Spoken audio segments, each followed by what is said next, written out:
brutal fighters. So I decided to start here with this boss fight again because I replayed the level a few times last night. There were a few conclusions that I didn't really get into in the first video. Yeah, I hear you. And like I said, the biggest problem with this game's first level is the lack of options in your gameplay. Like, Dante really relies on his whips for his mobility here. And when you don't have them, especially combined with not having enough weapons to actually switch combos, it really takes a lot of the fun out of it. So I decided to go back and give this boss fight a try with some new combos to see if it does any better for me. And I do have to say, yes, the combat does improve a lot when you got some upgrades. It's just, you start off with so few moves that you're just stuck doing the same thing over and over.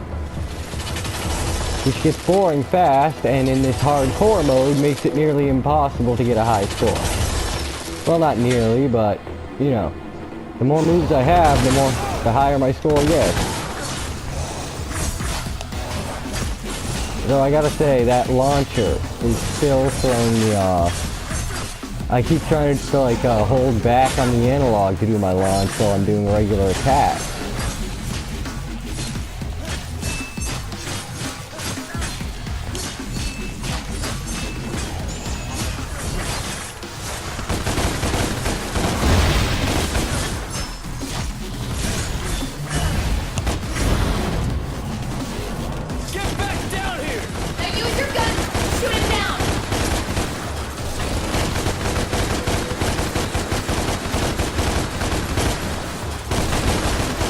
So why was my gun not locking onto his face? That's dumb. What's the point of a lock-on if it doesn't work right? I mean, I never had that problem when this game didn't have a lock-on.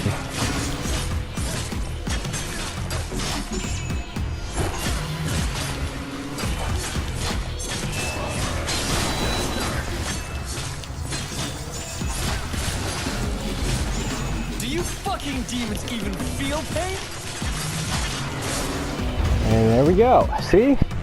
Even on this hardcore mode, without the whips or any other weapons, you can pretty easily get a double S ranking at the very least, just with Dante's basic moveset with Rebellion, like once you've got the upgrades. I got the upgrades to get, like Drive, Overdrive, Stinger, and Million Stabs.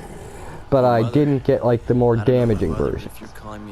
Because I want to try and keep the leveling curve intact and not be overpowered, but I didn't want to have to go through the game with limited offensive options, because that really does hurt the game as a game, I feel.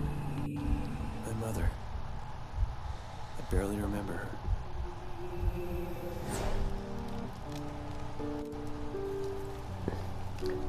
And as for this level, like I said last night in the other video, it's not as much that they didn't do a good job with it, it's more, you have all these fascinating uses of the whole limbo thing, but it's only actually brought in as a gameplay mechanic in the funhouse during that one fight. It's quite neat how it's used throughout the level to shift the level design and how it's presented, but they really could have done more with it there, since that, you know, it's one of the defining traits of this game. Dante? How do you know my name? My boss knows you. He wants to meet. Please? God, I always hate this. The way she delivered the line there just always felt so just not. I don't know, something wrong with that there. And I've said it before and I'll say it again. Kat may not be the best character in the world, but she's sure as hell better than Kyrie, because she's at least a character who actually does something in the story, even if her role could have easily been filled by Virgil. Fact remains that she actually has a role in the story, whereas Kyrie is literally a powerless MacGuffin that only speaks in like 5 scenes. In the Western District of the city, police are asking the public to remain vigilant. Further terrorist attacks could take place anywhere, anytime, and when you least expect it. We have your scent, son of Sparta. Like, what is up with Lilith? I think that's Lilith. Like, is she supposed to look that hideous? Because I thought they're supposed to be looking beautiful and better than the people, because, you know, that's the whole illusion, but then she looks hideous. And it looks like she's intentionally hideous, not just a bad model. So I don't know. But let's continue with Mission 2.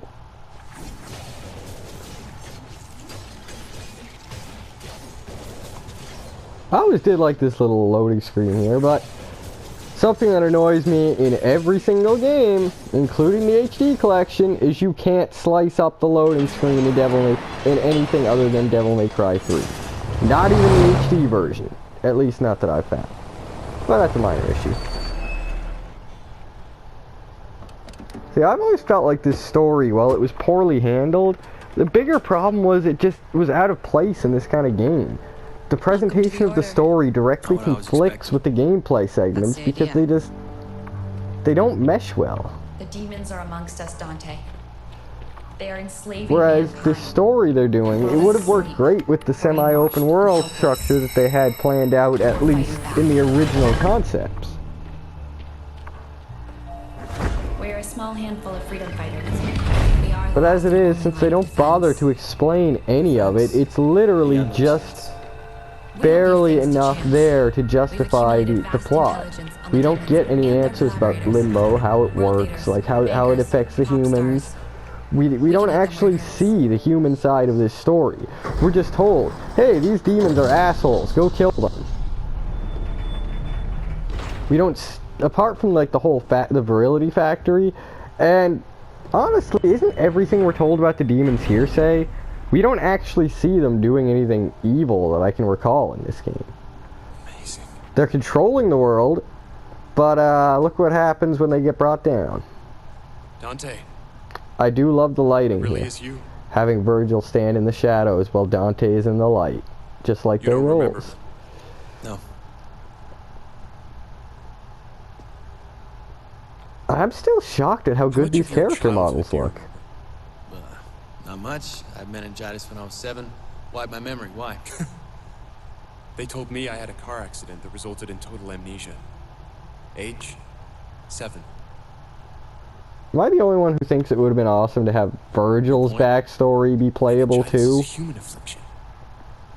You are not human, Dante. All war is fought with deception, and you have been deceived. Your past has been hidden from you for a reason. Rewind a bit. Who are you again? So, another thing My that's name is unclear Virgil. here. How much does established the order Dante to help know find a about way to what fight he the is? demons. Besides swords and bullets, you mean? Such weapons Is come he with just been battles, going but not through the war. life just We use assuming force, that yes, he's just We some also use intelligence, weird thing? politics, propaganda. I mean, there's You nothing really wrong with believe that we as can an make a dent? idea for the character, but they don't bring it Make a up. dent. With the two of us working together, I believe that we can defeat them. So that's what this is about. You need me to fight the demons, help you save the world. What else were you planning on doing with your life? You guys And do that seem right really there, nice, though, but, shows what this more of a Virgil loner is. type. Trust issues. What? work What? alone, You that think kind of thing. Dante, whatever I don't you think you want to do is understand what is anything? at No, stake. no, what you want is worthless. What I want you is a want to cause. You have no cause, Turn so your back on me, I'm therefore, you are powerless to beneath stop me. it. But you'll be making a grave mistake. But then he makes just the for appeal yourself, to but his for mankind. emotions, Mankind. Yes. which obviously Makes you think I fails, give a shit. because Virgil's trying to manipulate him, but he doesn't Please give me know a him well chance to enough to show do you. it. Show me what? Who you really are. Otherwise, why wouldn't he have led with this? Yeah, the hints are there right from the start with Virgil in this game. It was not a sudden 180 character twist at the end of the game. No, it was hinted at, and it was... I mean, yes, in retrospect, it's obvious, but it is hinted throughout the story that Virgil is not what he appears to be.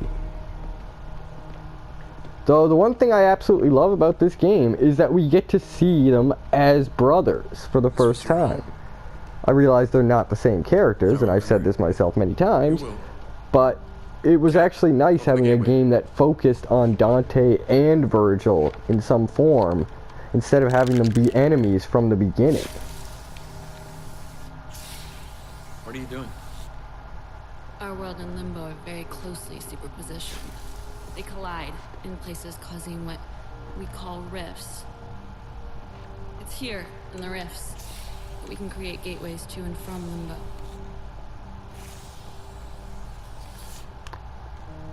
Seriously, look at the detail on his fingernails. Smell It's too good. ridiculous. What's in the can? A compound I created based on an old Wiccan recipe. I don't know, finds it weird that Shark oil, Virgil iron is shavings, just not even desiccated taking squirrel part in this semen, wolf conversation. hair. Good stuff. Oh, nice cleavage shot. Never noticed that before. Go ahead. The house holds secrets. I found mine. Now it's your turn. How'll I get back? We'll take care of that. Just be careful. It can get rough in here. Why wouldn't Virgil go in?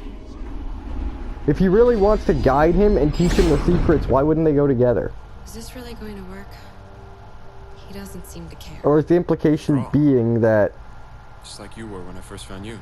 And there we go, look at that. Motherfucker knows how to cut deep. But is it that he's trying to hide his presence by not entering Limbo at all? Because if I recall, later in the game, Virgil stays in the real world while Dante is in Limbo fighting. Apart from the very end when he reveals himself to face Mundus with Dante.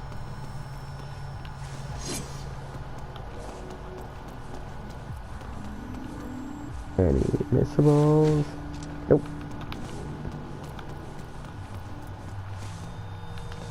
That, and I actually like that this game lets us kind of see some glimpses of Dante and Virgil's, what their family was like. And don't get me started on the whole angel thing, because I felt, again, I'll get into that at another time, but the So this whole is my home. idea of making Dante an angel plays into his Show me character. your secrets. Because this Dante, while he's more of an asshole than classic Dante, he doesn't have the anger. He's an asshole, yes, but he doesn't have the sudden rage over, you know, just being triggered by certain memories or by the demons. He's just lashing out because he's an angry asshole. Whereas that classic Dante is actually, you know, suffering from like past traumas. Whereas this Dante doesn't remember them. But he's also not human at all. Classic Dante is, whereas this one is part demon, part angel. And I'll have to read through my notes again because I don't really remember everything I wrote about that. But yeah, that does tie into why his character differs from classic Dante. Because he never had the humanity and he gained it on his own. Whereas classic Dante was born with it. This also ties into why this Virgil is what he is. Classic Virgil is heavily implied to be a broken man haunted by his past, desperately grasping at power because he doesn't know what else to do anymore.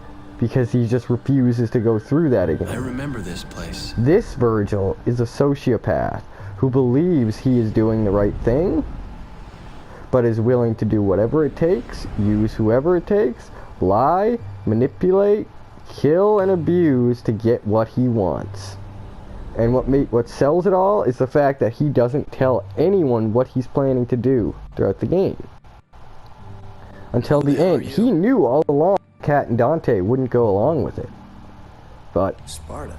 he chose to hide it from them until he figured it's too late. There's no turning back now. They'll have to join me.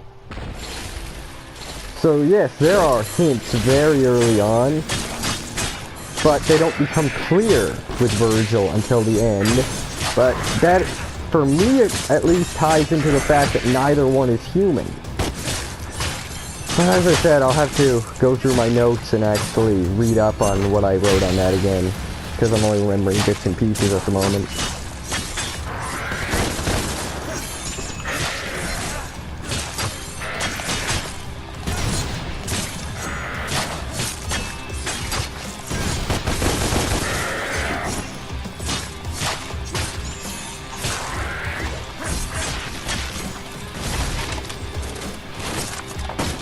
Alright, here we go. Finally something that I can't just swing at.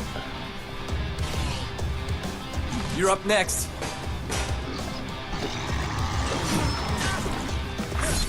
Why was I trying to warp tough to him guy. like Devil May Cry 4 Virgil? God, how deeply is that ingrained? Oh, it's trillion stabs in this one, okay. What are you trying to show me? What I want to know is, was there a Sword of Sparta in this timeline as well? Or universe, whatever the fuck you want to call it? I mean, we see him having rebellion there, but we also know Sparta in the classics used both rebellion and Yamato in his youth.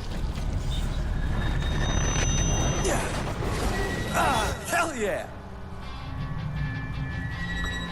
I gotta say, the Axe's model doesn't look... Okay, there we go. Now that it stopped glowing, it actually doesn't look bad. I was gonna say, that really doesn't look good compared to the other models in this game.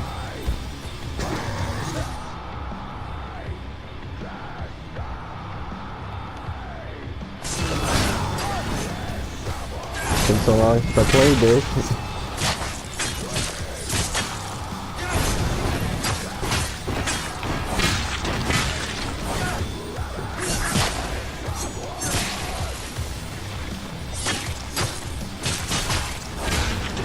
Okay, yeah, that's right. You hold the button to modify your combos. Okay.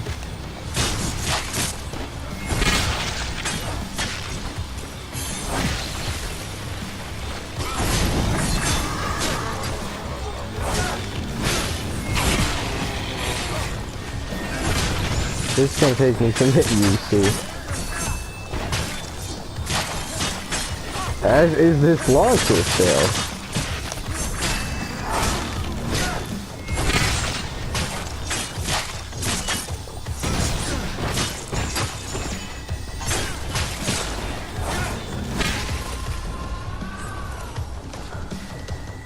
I can't wait. I think I get Osiris in this level too, don't I? There.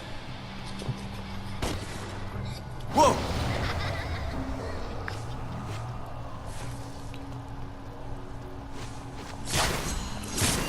I love how in Virgil's Downfall you go through the same level. I wonder what this is. Can I break it? I think I can break it. I probably need the punchy bit. Oh well. Continue on.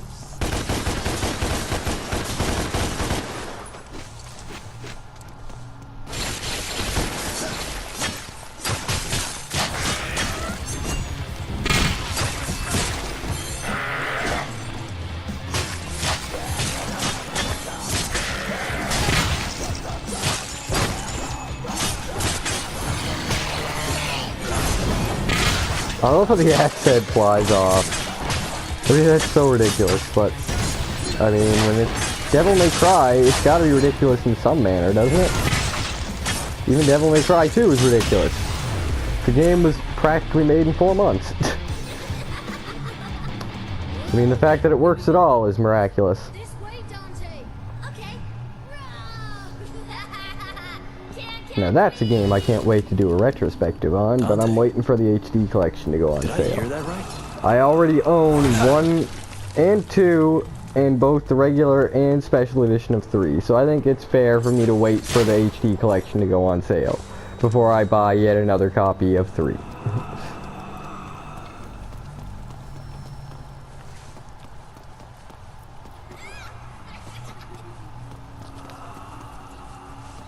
Branching paths, my only weakness.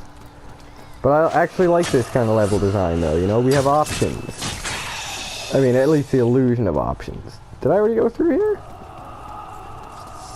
No, I didn't. But I mean, this is something that... I honestly don't know if I'd say that the exploration platforming was a good thing or a bad thing in this game. Like, on its own right, yes, it's good, but I mean in the context of the classics. I'm not sure if the platforming and the addition to make the idea to make all this exploration levels really, you know, how that holds up compared to the way the classics did it. I'm still kind of on the fence there. Then again, I also need to finish playing through 3 again. Though I do recall there was platforming in 3 at the very least. At the very least, there was one segment where after Arkham activates the tower and you're trying to climb your way to the top. Shit. I keep forgetting I have a dodge button. Well, after Arkham activates the tower and you're trying to make your way to the top, what happens is, you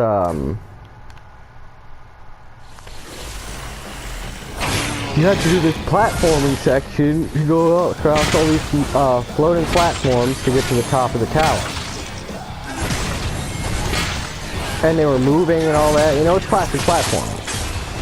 And I remember there were bits and pieces of platforming here and there in 1, but I think the mechanics were done in such a way that you didn't actually have to, like, time specific jumps and stuff. You just had to jump from platform to platform. But it got me thinking, like, since this is so platforming heavy, would it be fairer to think of it along the lines of something like Jack or Ratchet and Clank? I know it's a totally different gameplay style, but I'm talking about, like, its level design and structure, where it so frequently mixes combat and platform. That was me. It's reminiscent of something like Jack and Daxter or Ratchet and Clank, more so than it does classic Devil May Cry.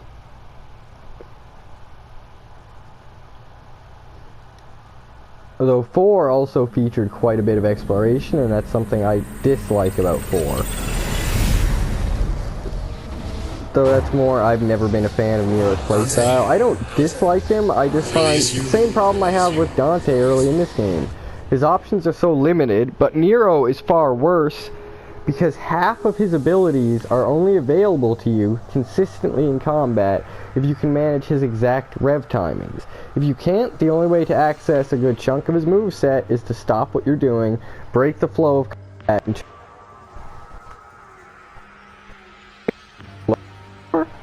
but he's got so many options right from the get-go, as does Virgil. And again, I can't really comment on Trish and Lady. I like playing as them, but I honestly don't really know how well designed they are. Where am I? Am I So does this dreaming? mean I get the whips? Or one of them? Yep. And this was a mechanic I always actually loved. The way that you would use the whips to actually actively alter the levels. Oh yeah. But this ties in with Virgil. I'm gonna save that for Virgil's downfall, but Virgil's gameplay is all about control, just like his personality. Control and domination. Where Dante's, his playstyle is all about rebellion and disruption. He has so many ways to disrupt and break the flow of enemy combos. And look, the whips, his whips require him to disrupt his own actions to pull enemies or pull himself. It's chaotic and it's unfocused. Just like when he does the spin on the end, when he does the stumble on the end of his combo. He's rough and unfocused and just attacking at random. Which is shown with the original game lacking a lock-on function. Where Virgil's gameplay is all about control, manipulating the battlefield exactly as you want it at any point. To freely control your position relative to enemies, mixing it up with your doppelganger, with its delays. Yeah, Virgil's playstyle is entirely about submission, and their devil triggers reflect this as well. Though Virgil's devil trigger is not actually his devil trigger. It is in gameplay terms, but from a lore perspective, his doppelganger is a separate ability. He does not actually... The comic implies he already had it, but chose not to use it for whatever reason, but he does not awaken his true DT until the end of Virgil's downfall. When he kills his dark side and undergoes that transformation. That is his true devil trigger, and it is apparently permanently awakened. And being that his powers are being that his entire thing is about domination, where even Dante's devil trigger is about disruption, it wouldn't surprise me if that ties into his ability to control the demons. Because otherwise we have no idea what Virgil's devil trigger actually does, apart from just a general power boost, which is, we can only assume that by judging him off of Dante. Okay. Because he does get a power boost and is shown directly countering Mundus's abilities to warp reality using Devil Trigger.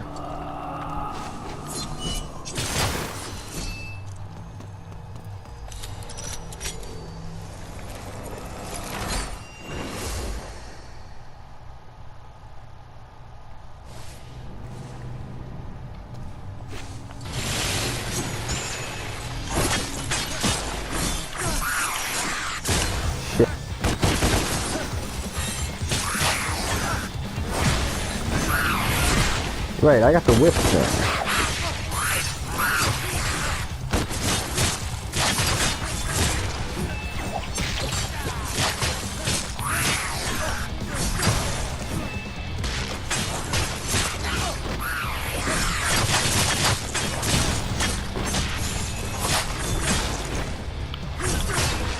There we go.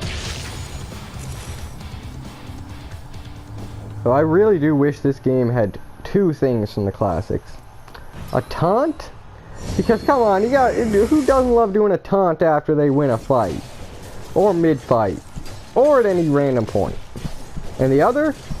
Why the actual fuck does Dante not have twosome time in this game? You gave him an inverse rainstorm, which I absolutely love. I love the fact that you have...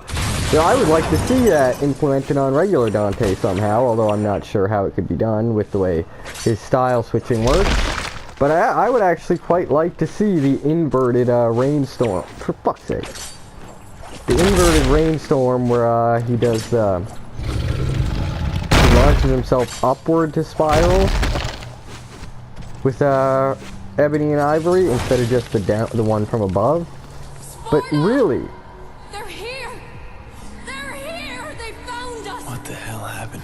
Is it just me, or does anyone else find it weird hearing these characters referred to by name so often in this game?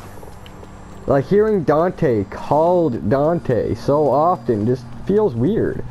Because, we don't really hear him addressed by name much, apart from maybe one or two times in the actual games, and, with Virgil.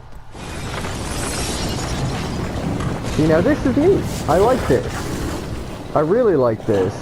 But I wish that it got to play into the level design more. Like, this is great because the platforms open up and the level changes. Oh shit, yeah. I don't have the other whip yet.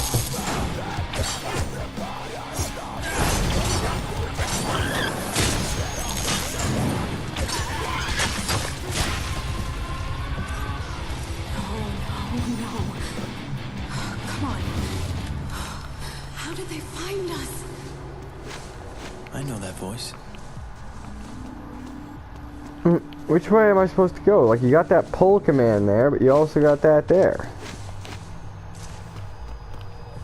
Also, where the fuck did I come from? Was it right there? I guess it was. That wasn't a pull command. Okay. Huh.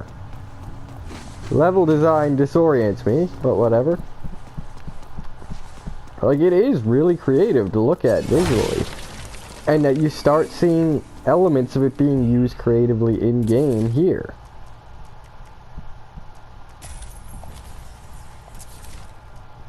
So, since I've already got some upgrades just from replaying the first level, I'm going to be limiting myself to 2 upgrades per level until I've got Devil Trigger, at which point I'll start being able to upgrade freely. Because I don't want to wreck the leveling curve. So, what are my 2 for this one going to be? And I'm not going to be getting any of the powered up moves until I've got their full move sets to begin with. So,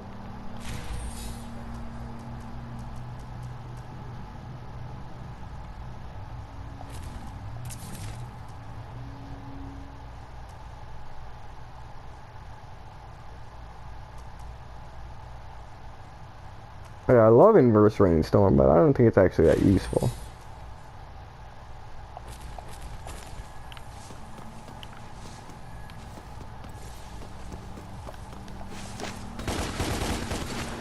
Although this Dante's Rainstorm doesn't seem that useful either. Look at the spread on it. But is this to mean that Ava was a warrior herself? Also, is that a green rose? Sorry, my clip cut off there. I'll just edit them together, but yeah, was that a green rose in that picture, or was it just the color making the rose look green? Fucking demons. See, like, this Dante is just angry. But the other classic Dante isn't. On the surface. With Devil May Cry 3, I believe a lot of his attitude is actually him trying to push people away. And he's actually got a lot of angst. He's trying to be cooler than he is, which is why we have moments like in the first level when he tries to turn on the jukebox after a one-liner and it doesn't work, or when he puts on his coat in the second level and then sneezes. He has badass moments and then is made to look kind of dumb because he's trying too hard. At the end of the game, he lets go of that angst and just decides to be who he is. And he becomes the effortless badass from Devil May Cry 1, 4, and the anime. So with this Dante, we see it as well, though, that he's angry, yes, but he doesn't have those moments of just snapping like classic Dante. Always loved this weapon.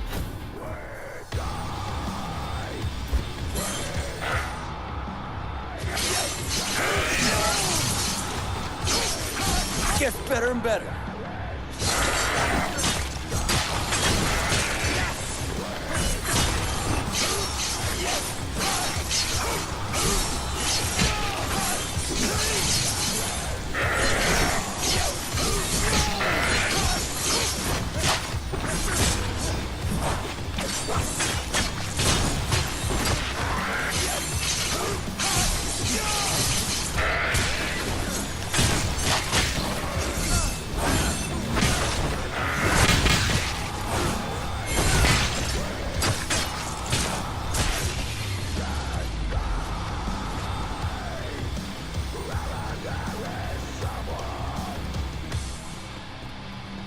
Alright, I guess I'm going this way. You! Get after her! Down there! Cover the doors! Move!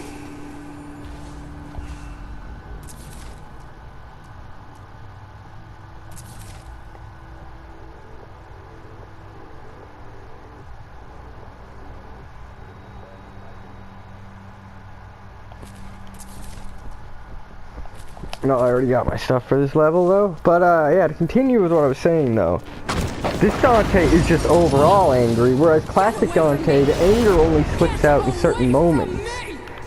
As with Virgil, you can see that neither one of them in Devil May Cry 3 is actually as, you know, the way they act. Virgil's not as cold and uncaring as he acts.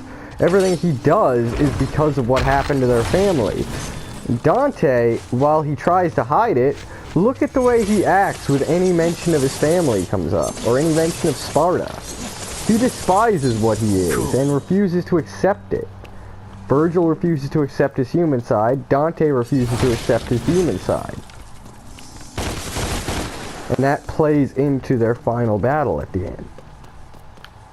The fuck is that? Is that the portal that they got for me to leave Limbo? A blue rose. I wish it was blue, eh?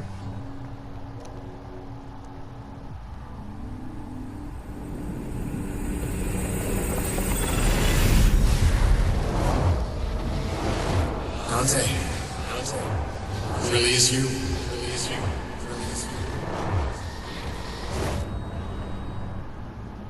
Okay, here we go, and now I'm gonna get the second whip.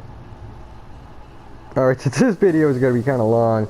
Remind me to only actually do one level per video, because trying to include the boss section and the cutscene that I cut off in the last one just ended up making this go on longer than I intended.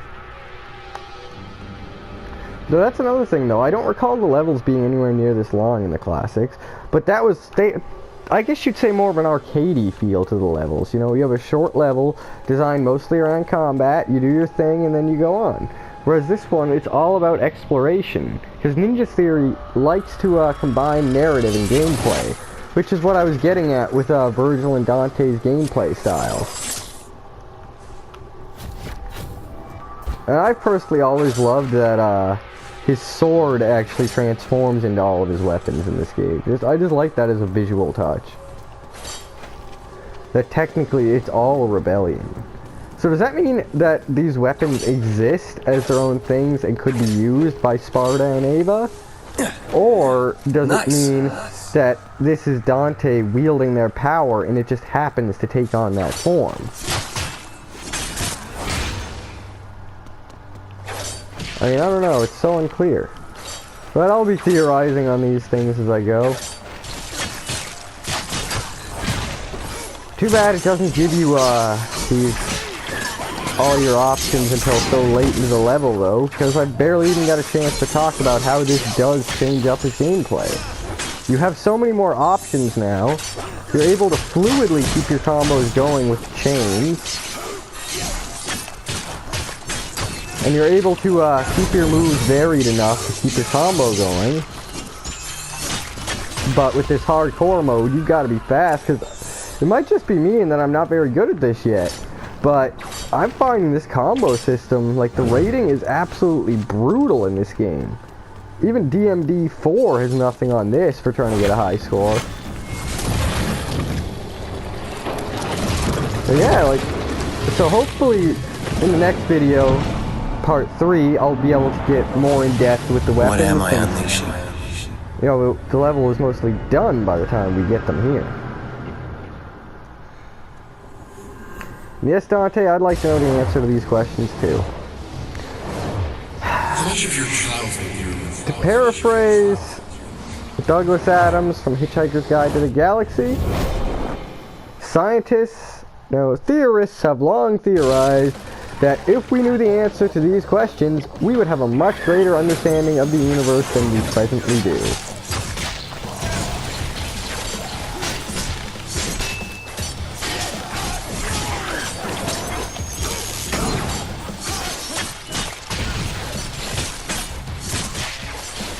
So, like, in terms of accessibility, the whips and all that, they allow for more easily accessible, stylish aerial combat than the classic games. Which, being that this game was marketed towards a more casual audience, I can totally understand. Because as its own thing, there is nothing wrong with it.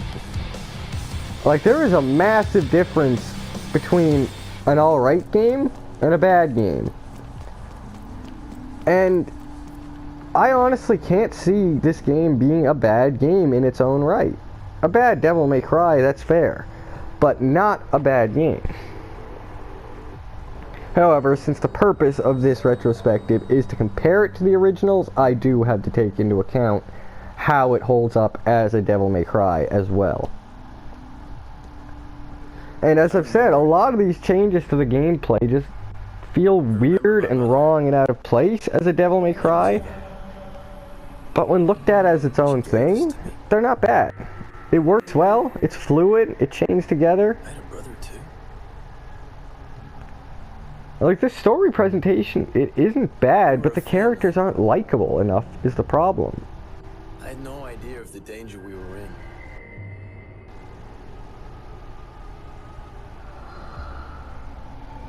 The demons found us. At least they went for the 3 glowing orbs from Mundus. When they broke in, I saw him.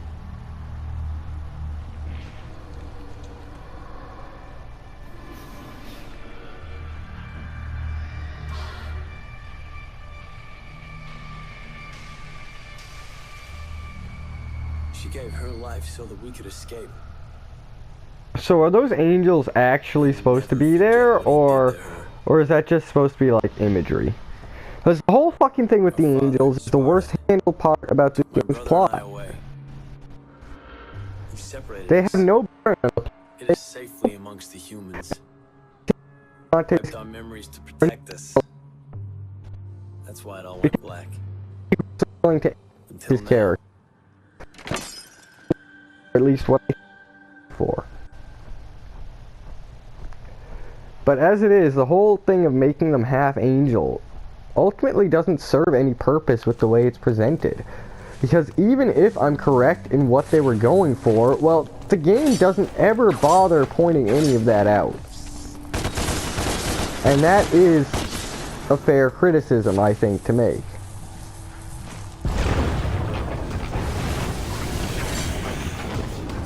Gotta say though, I'm actually loving the this level is quite big. I'm actually quite liking it. Length aside, it's very creative, the way it's using the whips, the way it's moving the environment. And yeah, I think that this does confirm that, yeah, even though Dante is in his family home, Mundus is still trying to kill him. So that answers my question from earlier about why Virgil didn't go in with him. So yeah, there we go. See? Keep going. This is what I'm talking about with this game. A lot of what appear to be flaws maybe aren't as big flaws as they seem like when you actually really stop to think about some of it. That's what I want to know though. Last time the demons tore up something in Limbo, it had an effect on the real world. Why isn't this building being torn apart in the real world? You're my brother. Your twin brother. I've been looking for you for a long time now. Look at that look in his eyes. Our mother gave these to us. I think she knew that this moment would come, that we would find each other. What is the purpose of the amulets? And our father? They served a purpose in the classics. Vanished forever. A fate worse than death, they say. He's never coming back. Banished where? If you guys destroyed the balance between the two worlds at the end of the game. So why couldn't you get him back? You didn't want to, Virgil, that's why. Because you knew he would be against you too.